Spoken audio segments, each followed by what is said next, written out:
Hello and good evening, dear students. This is Mr. Abdurrahman Dawi with another quick video to explain a few of the topics that's going to be included by tomorrow's exam. I hope that you do good in the exam, inshallah. And let's start with the revision. The thing that you see in front of you, we refer to them as trigonometric graphs, and as we said, they are three types, and what you see in front of you is representing y equals sine theta, the sine theta graph, or this is the function, where y is equal to 1 on the positive side and y equal to minus 1 on the negative side. That's the general form of it, okay? What you need to be familiar with is that the sine theta always starts from the 0, okay? Always starts from the 0 and then going, and will never exceed the 1, y equal 1, and then it's gonna make half a circle after 180 degrees. After that, the other half, think of it as a shape that is moving in a circle and then start moving to fold the circle. This happens on 180 degrees and this happens on 360 degrees. After that, the shape is gonna start moving in another half, but remember, this happens the other half on the negative side, and this one happens on the positive side. Now, when you talk about the sine, there's a few ideas that I need to speak about it, but let's leave it for the other graph. That's it about the sine. When it comes to the cosine, and by the way, I need to remember this thing. When we say x bigger than or equals 0, less than or equal 360, when I give you a range of angles from 0 to 360, we're talking about this area only. Okay, we're not talking about this part that you see here, the negative side. Okay, that negative side is not going to be included. So pay attention always to the range. Okay, so when I tell you to draw the graph, if I say draw the function that that gives or satisfies the value from x bigger than or equal 0, x less than or equal 360, we're talking about the idea that I need you to draw just this part. Okay, just keep that in mind. It's very important that you draw the graph according to the given range. Now let's talk about the cosine graph. The cosine graph has a different story. It's starting from, not from the 0, as you can see, the graph itself starting from y equal 1, and as you can see here, there is another y minus 1. Starting from the y equal 1 and then moves till meets, this is a quarter of a circle, and to form a half, this is representing the half circle, this distance representing half a circle. After that, it's gonna do the other half in this shape. Okay, so what you see here, it's a half a circle, and the part that you see here is representing the other half. As I said, think of it as an object moving in a circle. This is the 180 and this is the 360, the other 180 after moving into terms. Okay, but we draw that on the plane xy to explain the rotation of an object. So that's the main difference. What you need to keep in mind that sometimes I'm going to ask you this. I'm going to ask you what's the coordinate of this point. If you are saying what are the coordinates of this point, you know that this point has an x equal to 180 degrees and has a y that is equal to minus 1. This is the meaning coordinates. This point meets 180 on the x-axis and meets the 1 minus 1 on the y-axis. And remember, the x-axis representing, or sometimes we refer to it as x and sometimes we refer to it as theta. All of them, they refer to the idea that it's a sine. And the y-axis, sometimes we say that it's y and sometimes we say that it's cosine theta. So keep that in mind when you're doing it. Now let's move to another slide. This is the tan, and before I move to the tan, I need to explain something else. Let's say that I told you to solve something. Let's say that I said solve cosine theta equal 0 for an example. Okay, when I tell you that, I'm asking you basically to find the theta. Okay, to find the theta. And how you can find the theta You can do it by two ways, by calculator, sorry, by doing it using the calculator, or from graph. From graph, it's easy, but before that you need to do it with calculator. When you do it with the calculator, you will say that sine theta is going to be the cosine inverse of 0, because this is what you're trying to do, right? And that you will discover that happens is going to be equal to 90 degrees. This is what's going to be the result. So when the cosine, when you have x equal to 0, one of the solutions is going to be at 90 degrees. So it means that this is your theta or your x, okay? So that's the meaning of solving. Solving basically finding theta or finding the x. When I say find x, when I say solve, it means that find x or find theta by using the general form of this one. The other thing that you need to understand that you can do that from the graph. How we do that from the graph, I'm going to explain it again to you and just memorize that. Theta is going to be equal when cosine theta is going to be equal 0. Cosine theta is going to be equal 0 in these values, this one and in this one. Okay, so it's something that is going to repeat when you are talking about x bigger than or less 0 or 360. We're not talking about the negative, okay? So we're just only talking about the x here. So when you have it, when you know that x equal 90, sometimes I'm going to ask a question, what is the other solution? Oh,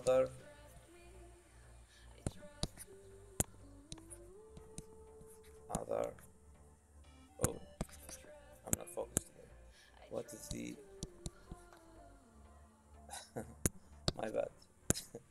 What is the other solution of theta? You will say that from the graph. I know that when I remembered when we talked about the idea of I remember we talked about the idea that you move up, or because here you notice that another time that theta is going to be equal, that when theta equal to 270 degrees. If you remembered when we discussed it about back in the, you remember that the idea when we said that if you have a point like here, let's say that this is 45 degrees and I want to find the other solution. So try to revise that to understand how you can find it from the graph, okay? It's a matter of getting used on it. I'm not gonna do it with details, but the idea is that every time the x is going to be equal to a solution, when x equal to 0.5, the cosine or the sine or the tan, whatever it is going to have two solutions at least when you talk about values from 0 to 360. Keep that in mind. So when I tell you to find the other solution could be found from the calculator if you found the first one from the graph. So basically use two methods, use the graph and the calculator to find your solution. Now let's talk about the tan. The tan has strange characteristic, and remember that it repeats itself every 180 degrees. What is the meaning of that? It means that this whole shape that you see repeats every 180 degrees, not 360 as the other two graphs, okay? When it comes to the tan, this is the general form of it, always starting from the 0. If you're gonna say that's gonna start from the 0 like this, just keep in mind that at some point, which is the 90 degrees and the 260 degrees, you're gonna have impossible solution because the graph itself is not gonna touch the theta equal to 260.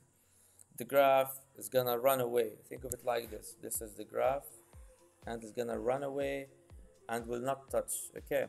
After that, it's gonna repeat from another point. It's gonna repeat after that point to repeat the graph. As you can see, from the bluish line you can see. Okay, so think of it like this. It's a graph that is repeating every 180, and when you try to find the solution for a point, let's say that this is equal 45 degrees. If I asked you to find another solution for the 400 for the y equal tan theta, when I tell you I know that theta is equal to 45 degrees, when you try to find theta 2, remember we said that you add 180 to 45. How you do that from the graph? We said that we go to the point where it's exceeding where the graph is meets, and then you're gonna draw a line. So that solution that you see in front of you is gonna be equal to 5 to 100 degrees, okay, which is from the calculation could be extracted. How you can find it from the graph? We said you take the point, you take the angle, okay, until it touches the graph, and then you draw a vertical line until it touches the graph again, and then you go down. So this is how you do it if you are doing the graph method, graph.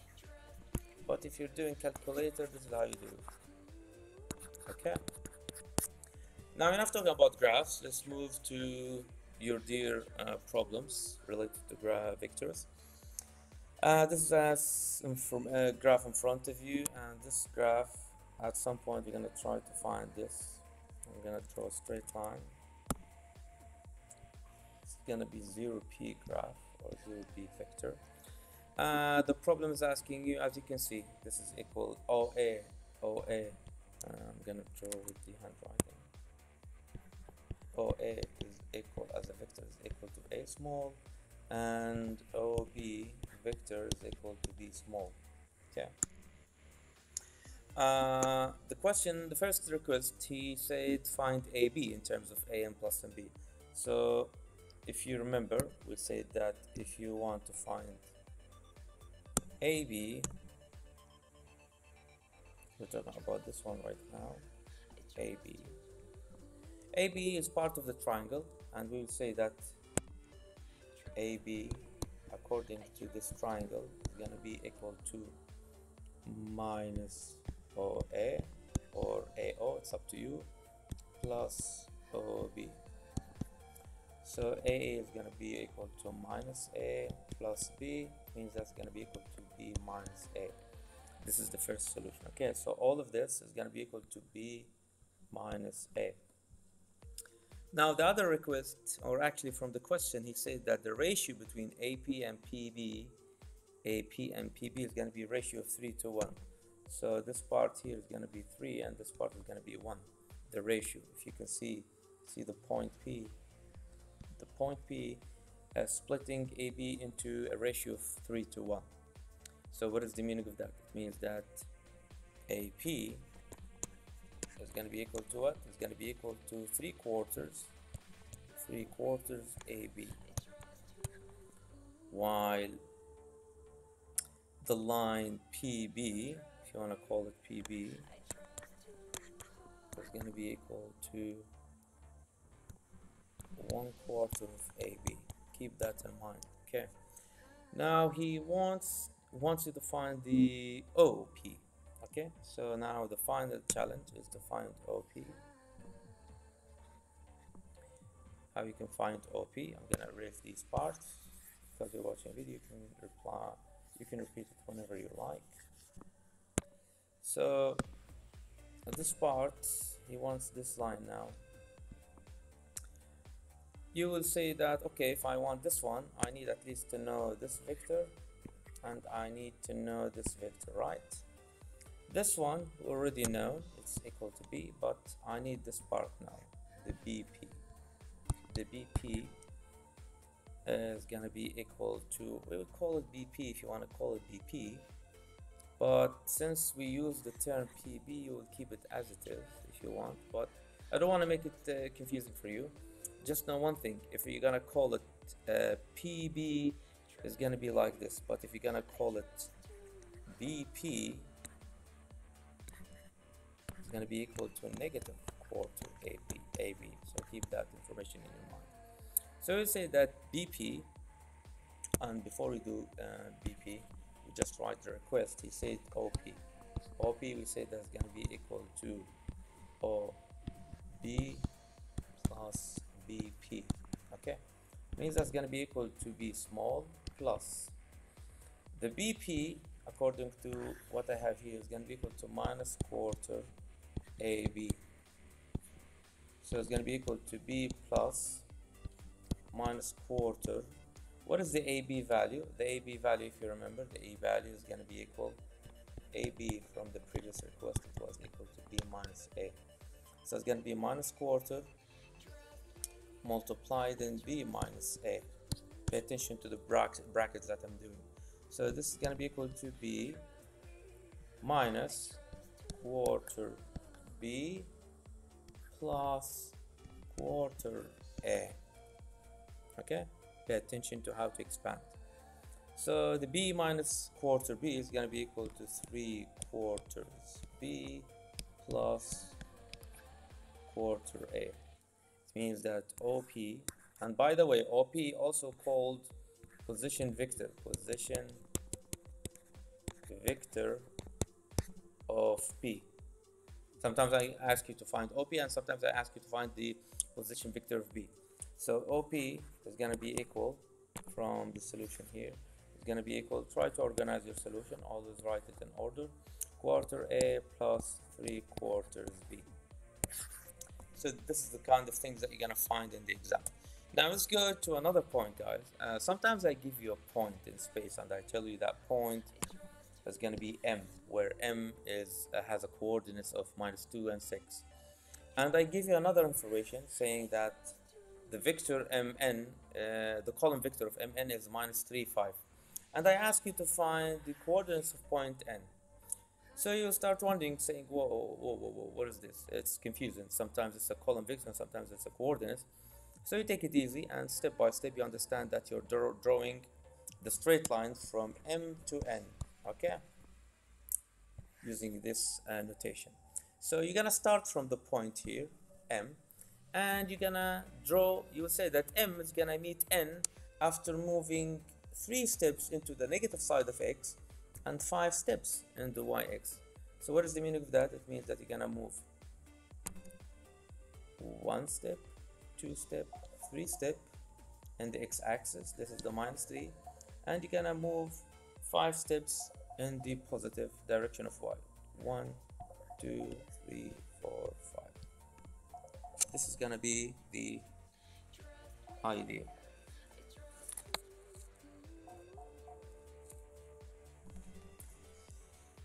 So now I understand that my vector is gonna start from M and it's gonna meet that point that you see here, okay? This is gonna be N. And now he wants N as a term of X and Y. Okay, this is the idea. If this is -2 and 6 and I move here, this point is gonna move 3 steps from the -2. It means that it's gonna be how much? -2, and it's gonna move 3 steps, it's gonna be -5. So first of all, as an X, it's gonna be -5, okay? And then I know that this is equal to 6 as a Y, and I'm moving up by 5 steps. So 6 as Y, and I move 5 steps. So 6 plus 5 is going to be equal to 11. So my Y is going to be 11. Means that point N is going to be the point where X equal -5 and Y equal 11. I hope that this video was informative for you. Try to take it easy, try to understand how we do math, guys. I know that it's difficult for you for a variety of reasons. We're not going to speak about it right now. Just try. Well, my point of view that I'm trying to do every day, that I'm asking you to improve. Try to improve, try to participate, try to do the homework, try to question me always in the class. If you don't understand anything, let me know, and I will try my best for you for this academic year. See you in other videos, and take care for now, guys.